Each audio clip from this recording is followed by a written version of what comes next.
September 19th, 2014.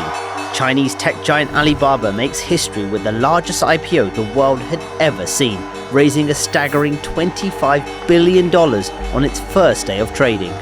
Getting some clarity on Alibaba's highly anticipated IPO. Initial public offering, the tech industry's largest IPO since Twitter. It is, of course, a historic day here on Wall Street. Alibaba came into the New York Stock Exchange with this very large IPO, and it started becoming seen as a major global tech player. It was an affirmation that so much of what the team and Jack had done in the prior years was being recognized as a value to the global community. More than a decade later, Alibaba's IPO remains the tech industry's largest. Its revenue has soared and its influence has grown. But the journey hasn't been without setbacks: a sweeping regulatory crackdown, a slowing Chinese economy, and intensifying competition.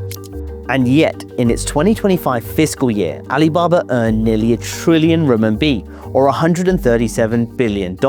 So, how does Alibaba make so much money? I'm Arjun Karpal, and I've covered tech for over a decade, with 3 of those years in China, reporting on the country's most fascinating giants. One of those is Alibaba, and over the course of this episode, I'll take you on a journey into what the company does and how it operates. Alibaba's always been a bit of a hybrid of American companies. You can say it's sort of a mixture of Amazon, PayPal, Google, Uber, maybe even Netflix, because they constitute many different aspects of the digital economy.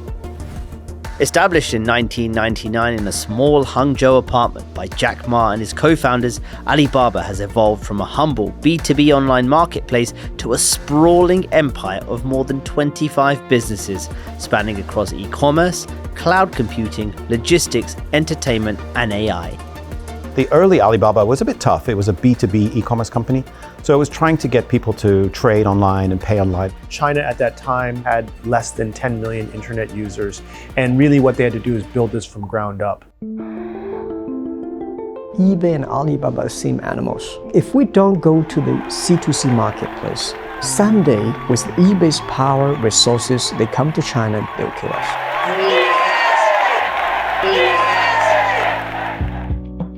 Alibaba launched its own consumer platform in May 2003.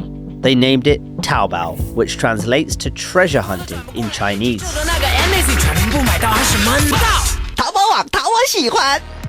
Taobao became wildly successful, achieving market dominance in China in just 2 years. eBay exited the country a year later.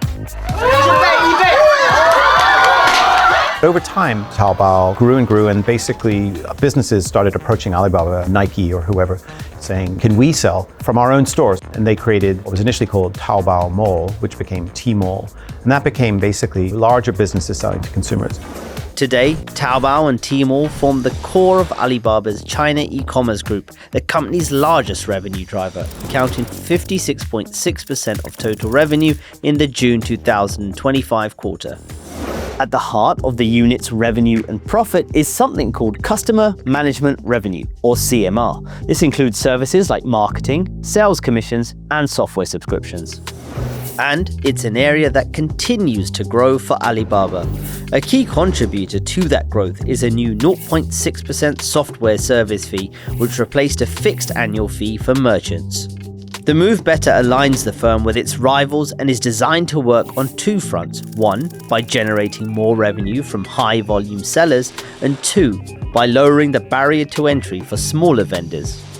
This is what makes CMR so clever. You might think an e-commerce giant like Alibaba makes most of its money from shoppers, but in reality, it's the merchants who drive the bottom line. Yet, Alibaba's e-commerce footprint extends well beyond China. Its international portfolio includes Alibaba.com for B2B, AliExpress for general shoppers, plus Trendyol in Turkey and Daraz and Lazada in Southeast Asia. Together, they brought in about 14% of Alibaba Group revenue in its June 2025 quarter. If you look at APAC, outside of China, across Asia, Alibaba really is a big player because they drive an ecosystem of e-commerce and logistics, and this sits on top of that.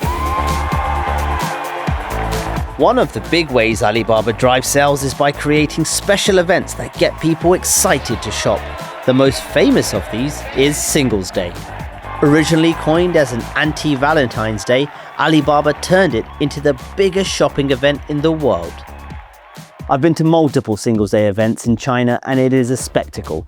Alibaba holds an annual gala where they often get international celebrities to appear, and at their headquarters they used to have a live counter of the billions of renminbi being transacted across its platforms.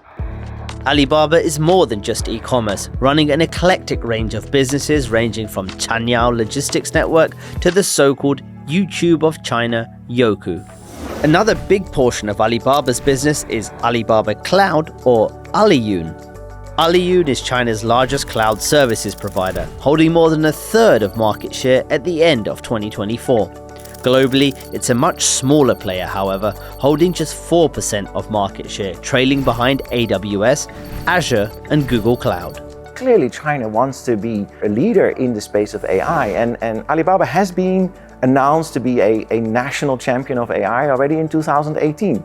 And the vision of Alibaba, the vision of China for AI is, I think, very, very much aligned. As you've probably gathered by now, the Alibaba footprint is massive across China and increasingly the world. But that kind of dominance can come at a cost. In December 2020, Chinese authorities launched an antitrust investigation into Alibaba, and in April 2021, it was hit with a record $2.8 billion fine for monopolistic practices. When it went public in 2014, Alibaba was valued at $231 billion, with an IPO price of $68 per share.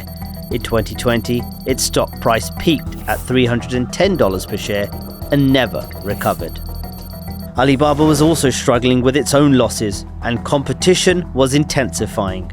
Alibaba was a bit slow to react. Even companies like Pinduoduo and Temu and others, TikTok has come at such a rapid speed. So Alibaba has had to adjust in certain areas. For a while, they were competing on price, which caused a lot of issues for investors. It became clear that if Alibaba wanted to remain one of tech's leading players, it needed to do something big. So in 2023, Alibaba announced that it was going to split its business into 6 different business units. The new model transformed Alibaba into a holding company, with each business now operating independently, complete with its own board of directors and responsibility for its own strategy and development. This was done in response to the competitive environment that the company was facing as one large entity. And so the belief was that if you break out these different businesses as individual entities, they could run free and fast enough without being weighed down by the rest of the businesses. But the restructure caused too much confusion, and Alibaba simplified it just 2 years later. To bring the business back together, the group turned to familiar leadership, co-founders Joe Tsai and Eddie Wu, who stepped in as chairman and CEO, respectively. Promoting somebody who is respected within the company was an important move to calm the waters after the confusion of the 6-division strategy. Alibaba doubled down on its core business of e-commerce, as well as investing in its future revenue streams, AI and cloud computing. The fact that AI was becoming such a key factor in the success of any business, to keep that linked to the larger organization was a prudent decision, which now we see is paying off. Alibaba needs to sharpen its edge. And by heavily investing in cloud and digital, I think we've seen the results of that, and it's paid real dividends. I mean, Alibaba now is seen as a serious player in technology and not just an e-commerce company. When it was founded in 1999, Jack said it needs to last at least 102 years, because then it would be in the 20th, 21st, and 22nd centuries. He's tried to basically put the seeds in the company for being a long-term player.